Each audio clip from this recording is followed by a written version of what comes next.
So, meron tayong tanggap. So, confirm, PCH issue. Sobrang baba. May problem siya dito, internally. So, ang binibenta ko talaga dito is yung... So, ito yung challenge. Dito muna sa labas.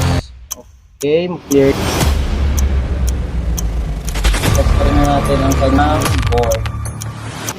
Malinis, di ba?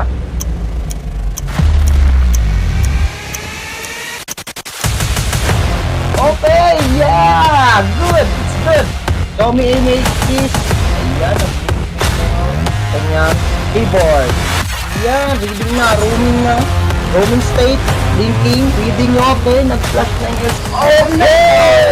Power na siya. So, now, wow! Woo!